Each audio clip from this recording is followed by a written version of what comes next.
So before we begin, I just want everybody to read this slide. Take your time, a couple of moments. Now, this is our safe harbor slide. We are a publicly listed company on the New York Stock Exchange, so all this says is we recommend you make any purchasing decisions based on what's currently available and not what's in forward-looking statements. So what we're going to cover today, pretty succinct agenda, 3 main points: the challenges of identity fragmentation, our unified identity platform and how we're addressing that challenge, and just a little bit of an overview about who we are as a business and how we help organizations be as secure as they can be. So initially, identity starts quite simple. Small organization, hire some employees, they need access to certain applications, you manually grant them access to applications. Typically they get the full access to the application. It's quite straightforward. A couple new people join, you manually go in and do it again.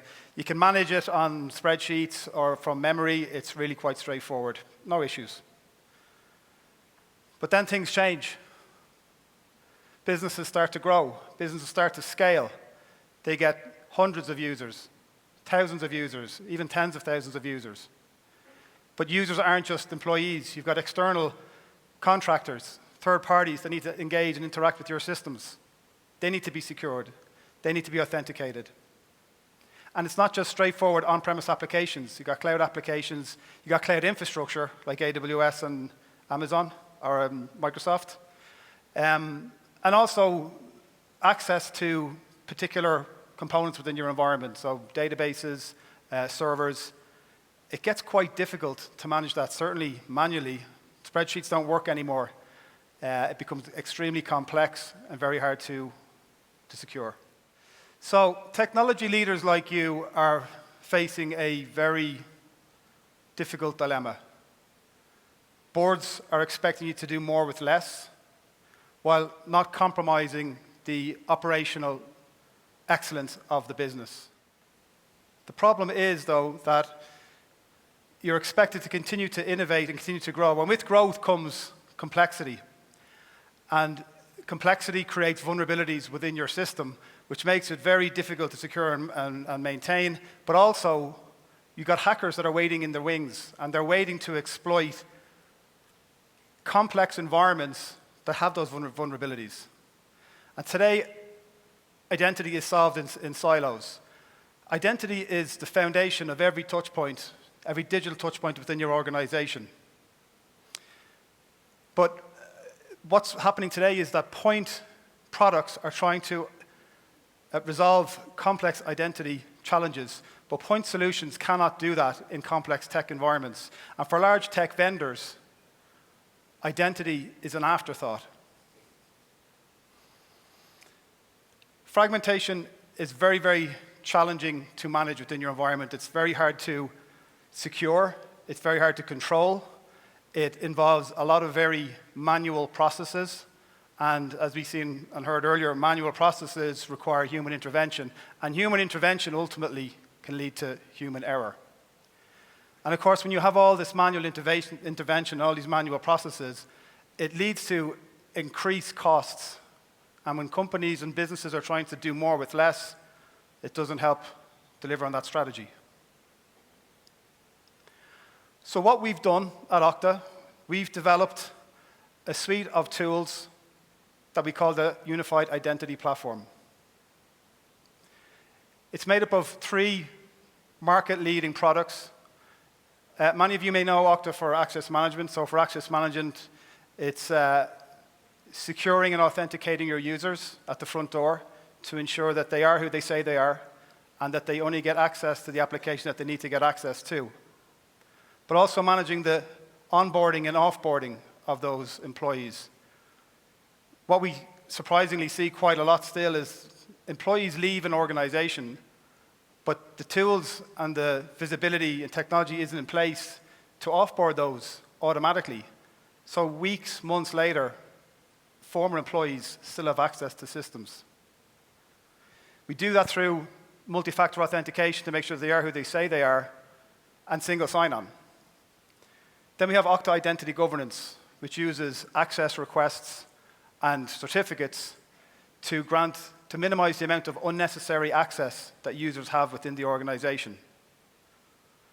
and privileged access management, which gives you the control and visibility to secure your most critical infrastructure by adopting a principle of least privilege.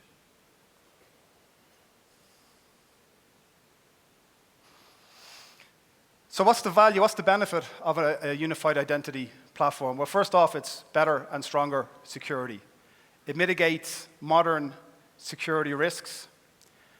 It also provides increased IT efficiency because instead of having your IT team, your developers, working on identity, they can focus on delivering innovation, doing more important things that are going to add more value to your business.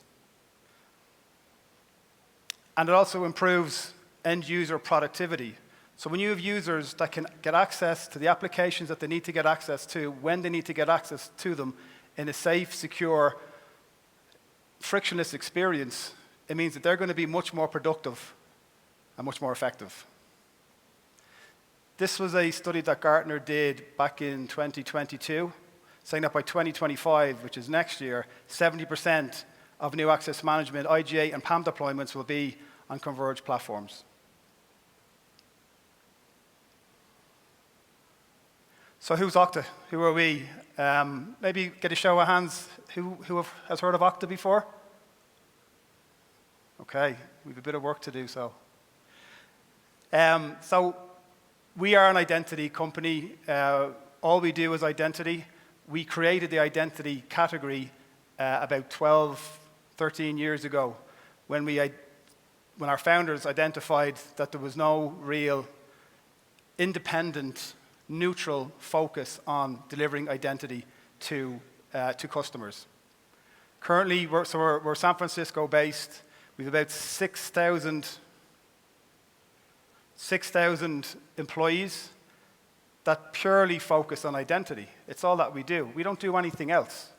We focus purely on identity and ensure that we're providing the solutions, the modern current solutions that companies need to secure their environments.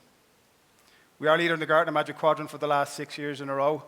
And we have offices right around the world. We also offer our services across a number of different hyperscalers globally as well.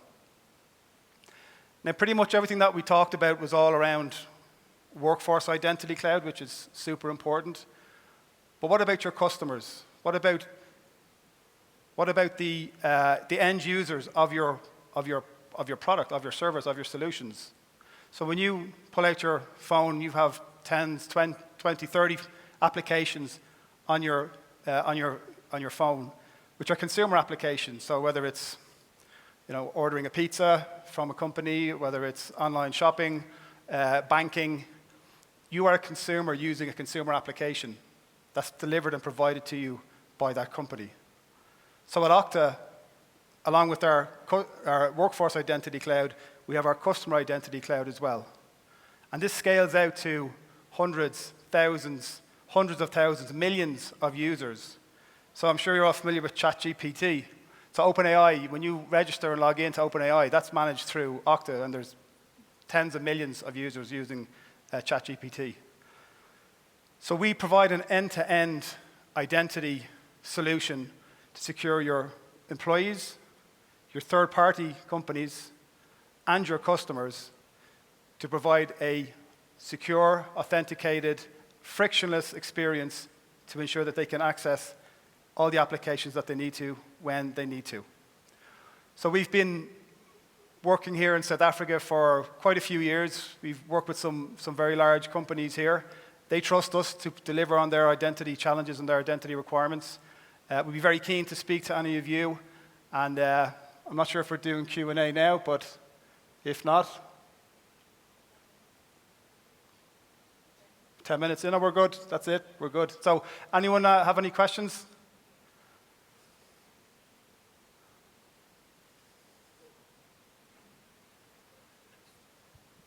No. I'm just curious about how you can just focus on identity. The analogy I'm going to use is if I manufacture doors. Doors? Doors. Okay. Yeah. If I manufacture doors, I know the wood, I know everything about the particular wood. And then if I put a handle and a key lock, I'm best suited to create that door. So the analogy goes further at that. If I'm the one that builds an operating system, I know all the ins and outs. So I'd assume that any technology that you need, it's,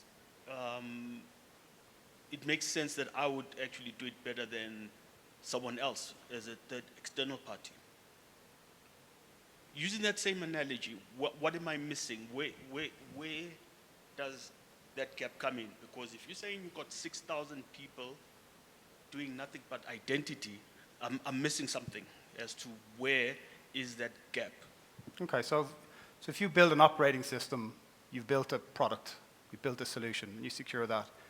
But as we all know, within an organization, there's multiple applications, multiple servers, there's a very large tech environment in there. Each of those, if you're going to manage identity for each of those in a manual way, it's going to be very, very difficult, very, very complex, and very, very costly as well. So what we do is we take all of those. For a workforce identity perspective, we have a tool called Universal Directory, which would take your Active Directory and take all your directories that you have and all the other applications that exist, whether it's cloud or on-premise, bring them all into one universal directory, and then we manage and administer and authenticate through that one directory. Federated trust. Exactly. With yeah. the other Federation with all of those endpoints. Yeah. All right. Okay. Thanks. And that's a big. It's kind of at the core of workforce identity is that universal directory. So instead of having the same user has credentials for this application and this application and this and all these different applications, and they have to log into them all through UD and single sign-on, they've got one login. And then we make it frictionless with passwordless, with biometrics. We make it difficult through our adaptive MFA for a user to log in, or for if their credentials were stolen, if they log in, say, here in Johannesburg, and then 2 minutes later they're logging in Singapore. That's impossible travel. So it's things like that, those controls, those measures. It's very, very difficult to manage that manually or to build it manually. Hope that answers your question. Yeah, no, it does. Thank you. Any other questions? Hi, Vusi Seloma from Netcare.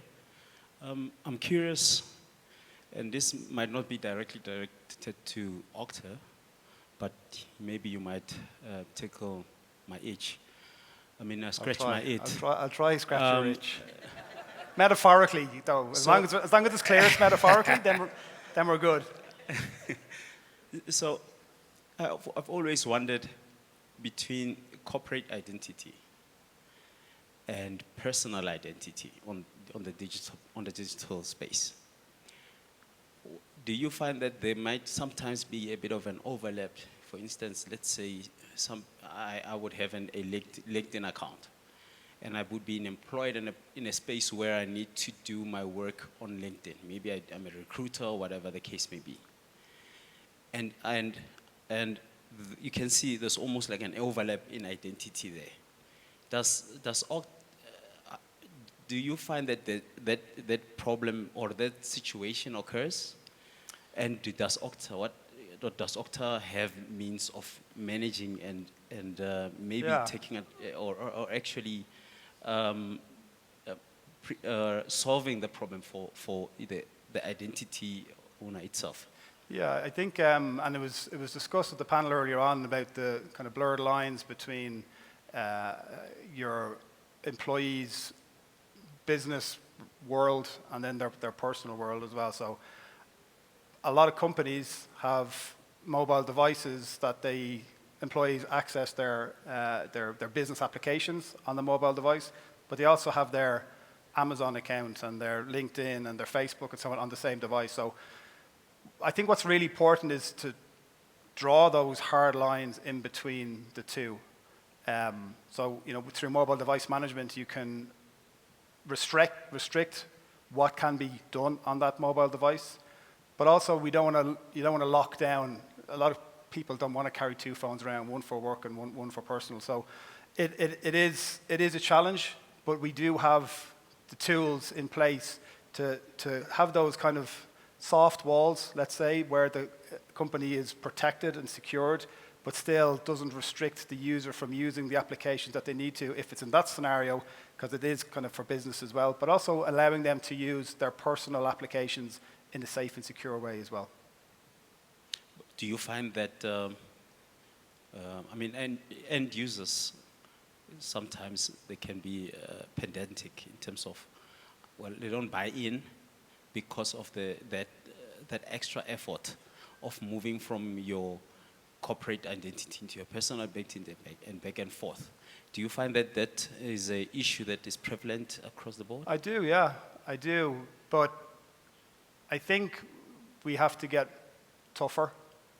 And, you know, okay, they may not like if there's a change or if there's a restriction in how they use their personal device and for work, but ultimately, you've got to protect your business. You've got to protect the business, because if you don't and you're too soft with that and giving them a bit of access that's unsecured, and then there's a breach, there's a hack, then you know it's going to impact the business, and that may ultimately leave with people losing their jobs as well. So I think it's kind of more the carrot than the stick to educate and inform the importance of having these security controls in place, and they can see the bigger picture, as opposed to locking things down without engaging and communicating with them as to the reasons why. Thank you. Sheldon from Standard Bank. I know many people in the room probably suffer with the burden of service accounts. How does OKTA deal with service accounts, ownership, MFA, configuring service account passwords in applications, resetting passwords on services in the Windows environment, and in general, what's the take on service accounts from OKTA? Yeah, so I think that question will probably be best directed to Mustafa from our solution engineering team, but service accounts are important accounts, but they need to be locked down. They absolutely need to be locked down. So I think Mustafa will probably be the best to go into the details around that, but it's a great question. So maybe we can take it offline afterwards.